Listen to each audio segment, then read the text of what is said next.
Ganon mga kababayan. Nakita ninyo kung gaano kakapal siya? May lakas ng loob na magsalita na yung confidential funds hindi may paliwanag kung paano ginastos in 11 days. So 125 million.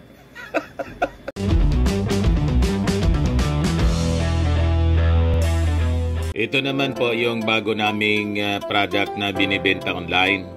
iGlow Serum, whitening po siya. Tingnan ninyo yung epekto sa aking anak na architect before and now. Yung mga inquiries po ninyo, dumiretso na lang kayo sa kanyang Facebook account, Riz Maravillas. Sa kakadaldal mga kababayan ni Inday, lalong nasadlak yung kanyang buhay sa problema. Bakit nandiyan Mr. Maravillas? Sabi ng mga congressmen, hindi na nila bibigyan si Inday ng free pass when the 2 billion proposed budget of the Office of the Vice President is taken up by the House of Representatives.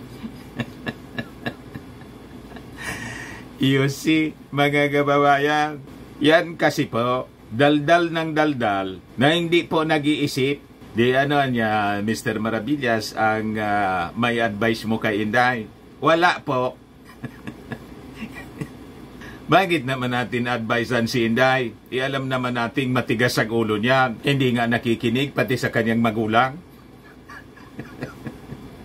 At sabi po ni Napoleon Bonaparte, do not disturb your enemy anya when he is committing a mistake. Diba? Yung kaaway mo anya, pag nagkakamali sa kanyang mga ginagawa, mali sa kanyang mga sinasabi, mali sa kanyang mga desisyon, huwag mong istorbuhin.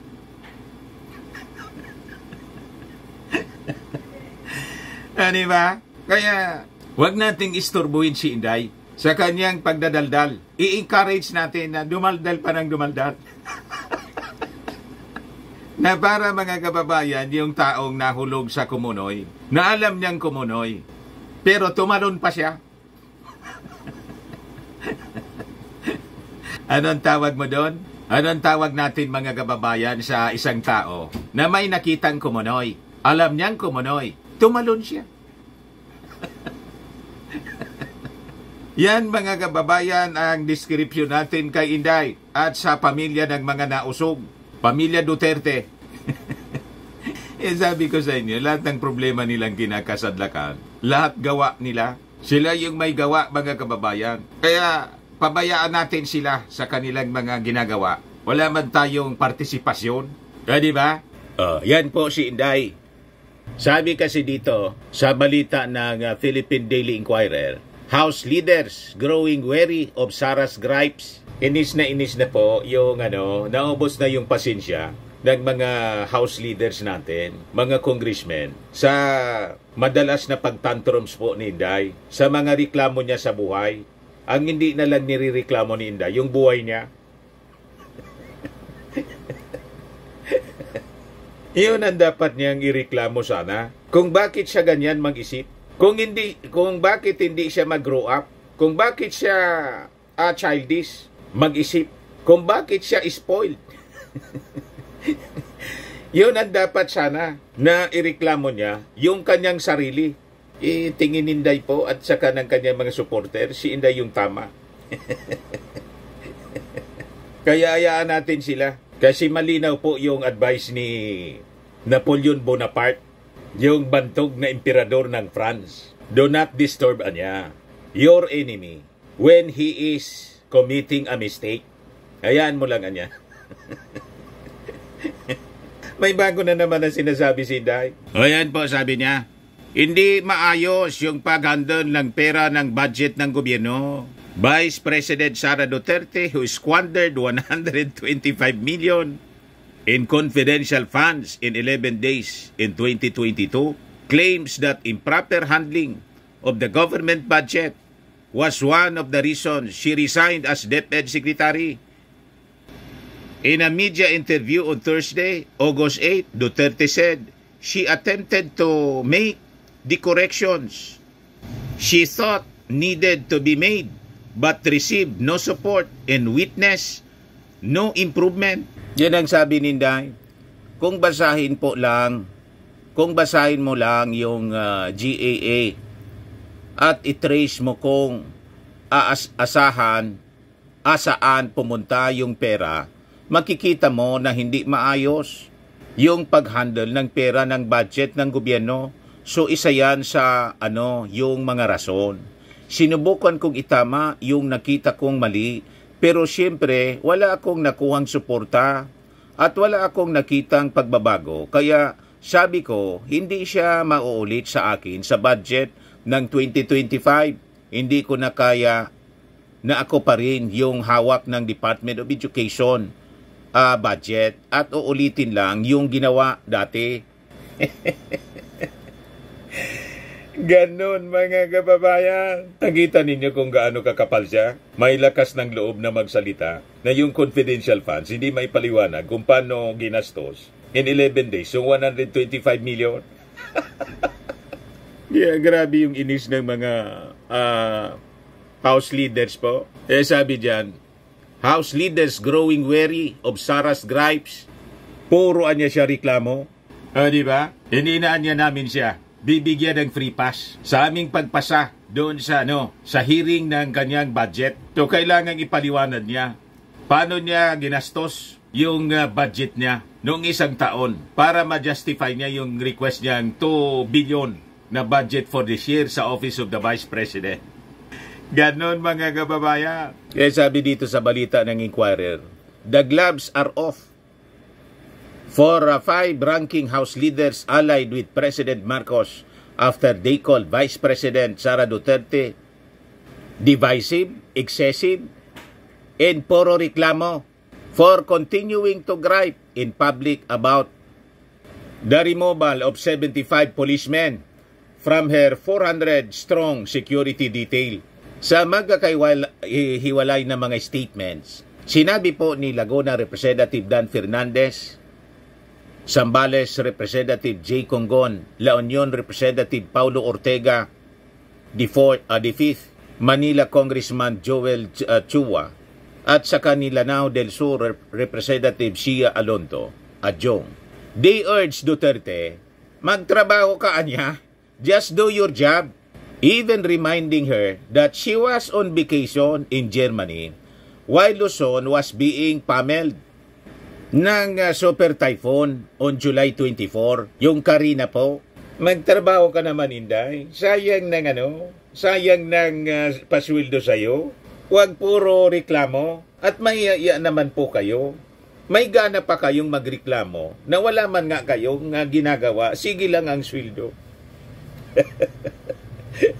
Yung security ninyo, 400. At sabi sa data na nakuha ni Larry Gadon, more than 500 million yung naubos na taxes from the Filipino people sa security mo lang.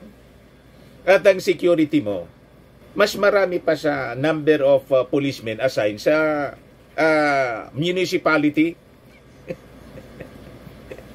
Matindi.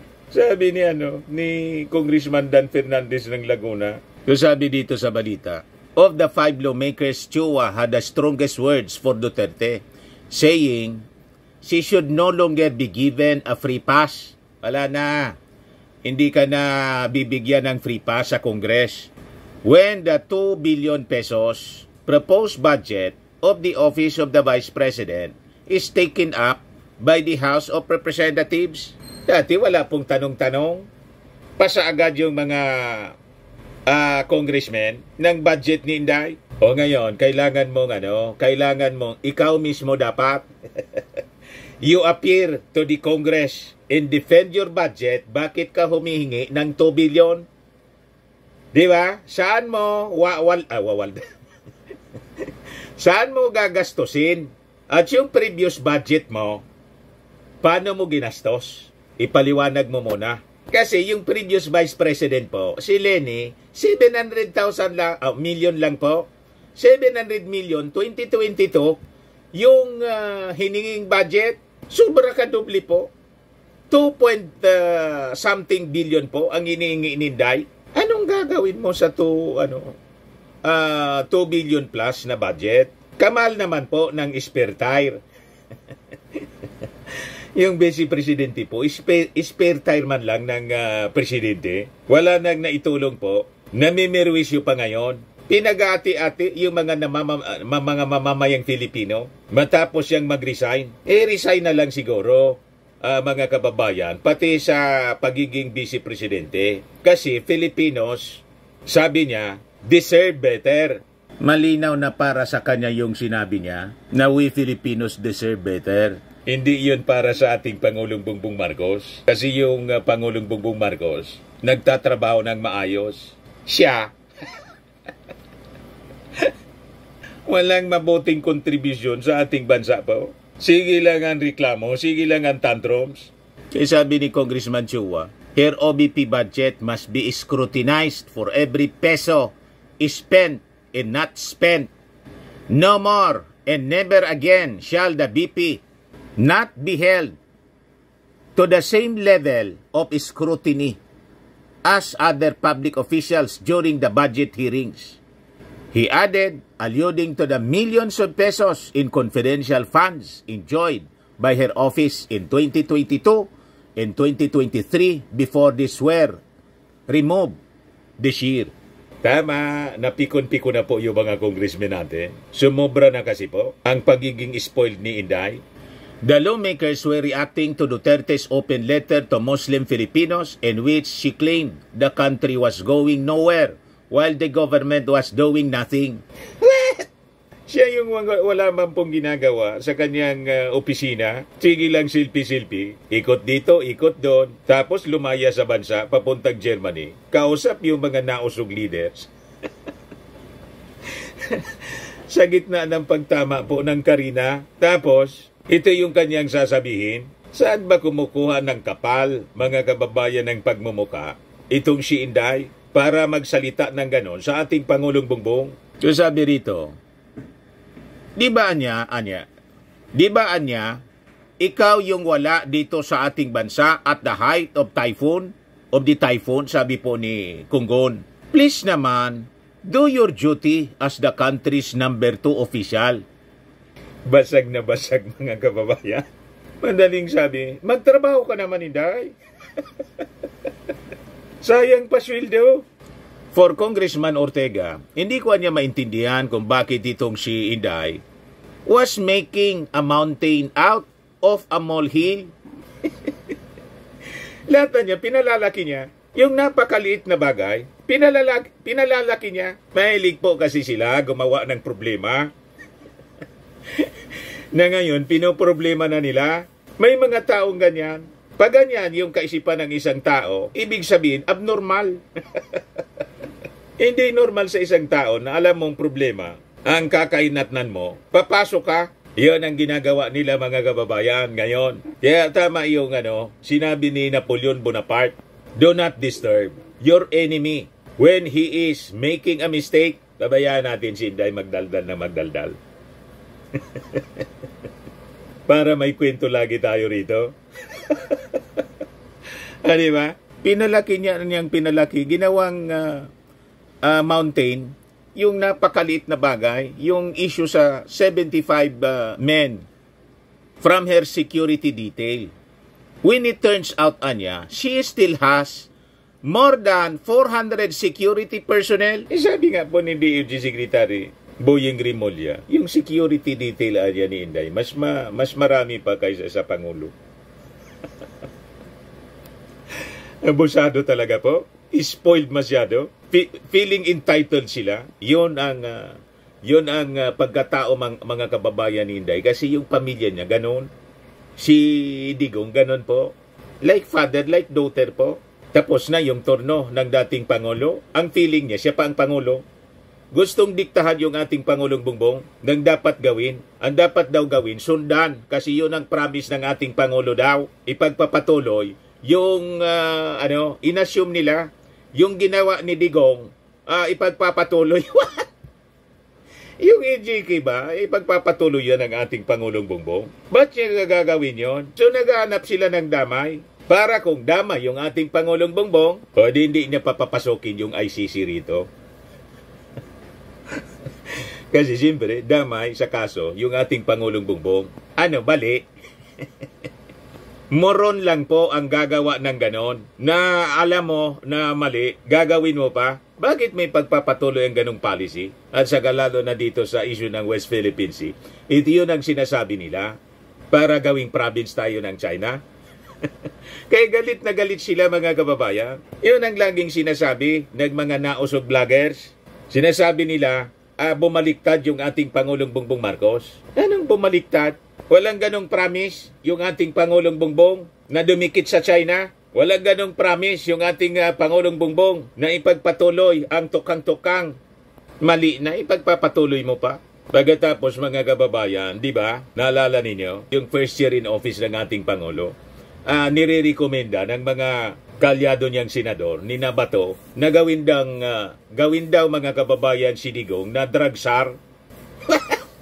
Para daw maipagpatuloy yung war on drugs. Hindi nga niya nagawa nung Pangulo siya. Hindi niya natapos yung problema sa droga. Ngayon pa natapos na yung kanyang turno. Drug czar. Ano yun? Tama? Ngayon very effective mga kababayan yung ginagawa. Bloodless drug war ng ating administrasyon. Yan pa ang patunay. Tingnan nito itong latest mga kababayan sa campaign against illegal drugs ng administrasyong Bongbong. PDEA agents capsized 6.8 million worth of shabu in Zamboanga operation. Walang namamatay. May nahuhuli po, buhay, mga kababayan, sa entrapment na ginawa. You see? Ito pa, mga kababayan, pwede naman pala, sabi dito sa balita ng Manila Bulletin, PNP says over 36.5 billion worth of illegal drugs in less bloody drug war under PBBM. Bloodless po, yung focus po, preservation of human life. PNP Chief General Romel Francisco Marbil said such illegal drugs campaigns include the almost 10 billion worth of shabu that were seized in Alitagtag, Batangas in April this year. Our anti-illegal drugs campaign has made remarkable strides, with the value of drugs seized increasing to approximately 36.5 billion between July 1, 2022 to July 31, 2024, to include the 9.68 billion pesos in Alitagtag, Batangas, the largest haul in history and the highest recorded seize, sabi po niya.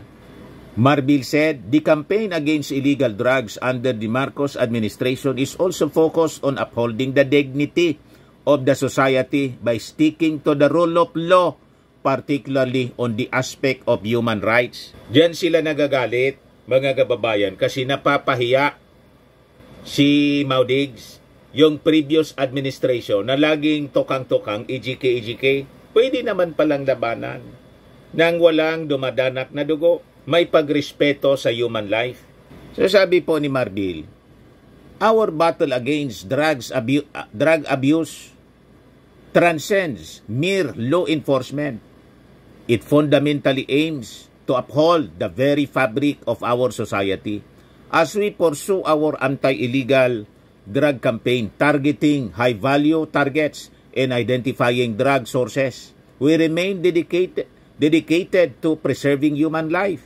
Our efforts ensure the well-being and dignity of every member of the community.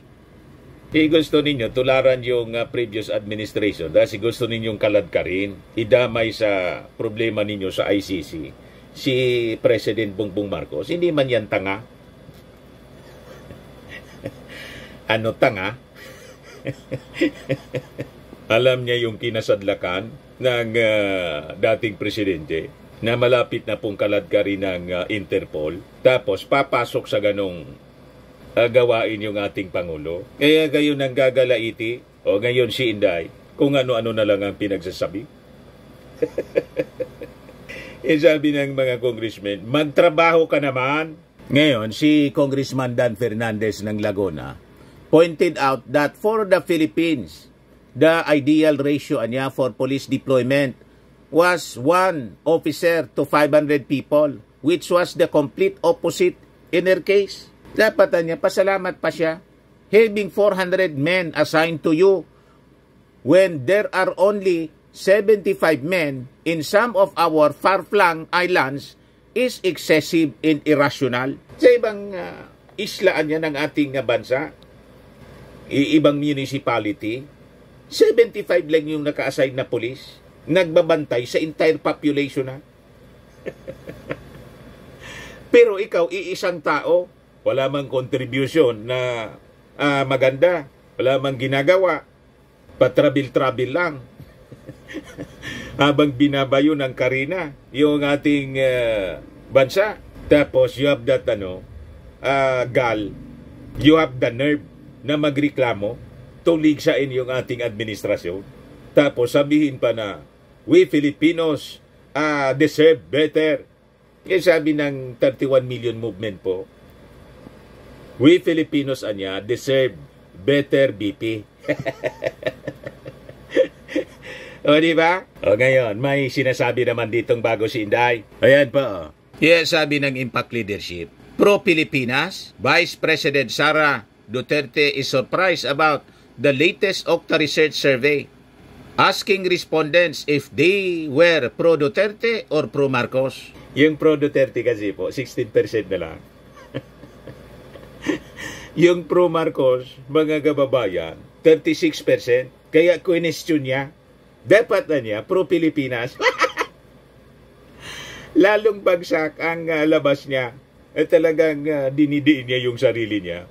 Binabaon niya sa kumunoy. Pag tinanong na kung sino yung pro-Pilipinas, alam naman ng mga mamamayang Pilipino na pro-China ka. Kaya hindi sila naniniwala sa mga sinasabi ninyong mahalin natin ang Pilipinas. Paano mahalin ang Pilipinas na yung tatay mo nga gusto nang maging province tayo ng China? Tapos kayo sa issue ng West Philippine Sea, no comment palagi. Tama ba? Yan sabi dito mga kababayan sa bagong mga pahayag ni Inday. Dapat siguro nilagay doon, pro-Pilipinas ka ba? I'm sure lahat yon lilipat doon sa pro-Pilipinas. Nang ibig sabihin, lilipat sa kanya. Wag kami, Inday. Malinaw sa amin yung posisyon ninyo, ang kulay ninyo. Yan sabi niya dito. Lilipat daw doon sa pro-Pilipinas, sabi ni Inday. Was no comment on the Chinese aggression in the West Philippine Sea. According to the survey, the percentage of Filipinos who support Duterte has decreased from 20% in March to 16% na lang noong June. Kaya nagagalit siya. Meanwhile, support for President Ferdinand Marcos Jr. in his administration increased from 31% to 36%. On the other hand, only 5% of adult Filipinos support the opposition. About 31% of the respondents are considered independents who do not identify themselves as pro-Marcos, pro-Duterte, or the opposition. The remaining 11% of respondents are ambivalent about their political preferences. Sabi ni Inday, mga kababayan dito, nakakagulat lang kasi. Nagulat pa siya. Ituloy mo lang yan, mga ginagawa mo. Talagang magugulantang ka na lang. Pagdating ng araw sa susunod na survey, yung pangarap mong maging Pangulo, nalusaw ng tuluyan. Baka negative na yung ratings ninyo. O, di ba? Ituloy mo lang. Nagulat siya. Nakakagulat lang kasi ngayon lang ako nakakita ng survey ng tanong ay pro-Marcos ka ba o pro-Duterte ka ba? Talagang gagastos ka ng pera para tanungin ang mga tao kung pro-Marcos ka or pro-Duterte ka? Dapat siguro nilagay doon pro-Pilipinas ka ba? I'm sure lahat yun lilipat doon sa pro-Pilipinas. Kasi yung slogan niya, mga kababayan, mahalin natin ang Pilipinas. Huwag kami nakakita kag mali ng Pilipinas. No comment sa West Philippine Sea issue. Nagkasakita na doon sa pambobomba at pag-atake sa ating Navy personnel. May naputulan na ng hinlalaki. No comment ka pa rin. Tapos papaniwalain mo kami na Pro-Pilipinas ka? Sa slogan mong mahalin ang Pilipinas? Tingin mo sa mga mamamayang Pilipino, idiot. Para maniwala sa'yo, yung mga supporters mo siguro, yun ang kanilang classification. Di ba? Ngayon, tinanong si Inday na interview ng Mainstream kahapon. Tinanong siya kung kumusta naman ang relasyon niya sa ating Pangulong Bongbong Marcos. Sagot ni Inday, wala niya akong description. Yan po. Sa panayam ng 24 oras kay Vice President Sara Duterte, ibinahagi ng Vice Presidente na hindi na sila nagkikita at nagkakausap ni President Bongbong Marcos. Dagdag pa ni BP Duterte, wala siyang description ngayon sa relasyon nila ng Pangulo. Siyempre, hindi na siya makikipagkita o tatawag pa kasi kahiya-hiya po yung ginagawa niya. Di ba? Kaya nga nag-resign na lang siya as Defense Secretary. Wala siyang mukha na iharap sa ating Pangulo. Kaya nga hindi na siya nag-attend ni manood ng SUNA kasi manliliit lang siya mga kababayan. Wala man siyang contribution. As member ng Uniteam, nagkinabang lang siya, naging Vice Presidente sa pagiging mayor. Mula sa pagiging mayor po, naging Vice Presidente na sumakay lang siya mga kababayan sa Marcos with hoping mga kababayan na pag naging Vice Presidente siya, babasbasan siya susunod na presidente. Wala man yata yon sa usapan po. Yon ang iniisip ng mga taga-nausog. Kaya sinasabi nila, si Inday mismo yung nagpaparinig, manggaan niya, manggagamit. Binaliktad pa. Yung Marcos pa, yung sinasabing manggagamit. Malinaw na sila yung sumakay sa pamilya Marcos mula pa sa kanyang tatay 2016 kasi hindi man sila kilala sa nasyonal. Davao man lang sila kilala. Sinakyan si Super Ate. Di ba pa? May kilala ba tayo dito sa Luzon na Duterte? Di ba wala? Pero Marcos po, 1960s pa, kilala na natin yung Marcos. Tama po? Ito po, pakinggan natin. Kumusta po ang relasyon mo ngayon kay BBM po, ma'am? Hindi na kami nagkita at hindi na kami nag-usap ni President Marcos. And you so wala akong description. Wala akong description sa relationship namin ngayon ni President Marcos. Hindi na kami nagkakausap. Yan po. Di na daw sila nagkita at wala siyang description sa relasyon nila ng ating Pangulo. Sa mga naghahanap ng malinis and spacious fitness gym, pumunta lang po kayo sa aming Colossal Fitness Gym. We also offer Grab Car Rental with our brand new 2023 model ng Toyota Innova. We also accept payments. We also accept booking for those who are planning to travel via PAL, Cebu Pacific, and other airline companies, local and international, and bills payment for Meralco Bills, Aleco Bills, PLDT, etc. Ang Colossal Fitness Gym is located at the 3rd floor Security Bank Building, Lanco Business Park, Legazpi City, Albay. For inquiries, look for Chilon Maravillas, contact number 0966-802-0949. Yan po yung aming Innova. Lagi na pong matao sa amin. Ito mga bagong clients namin po. Pati mga foreigners, mga British tourists po sila. Ito international. Yan naman po, mga taga Denmark. Na-set up na rin po yung aming mga bagong gym equipment.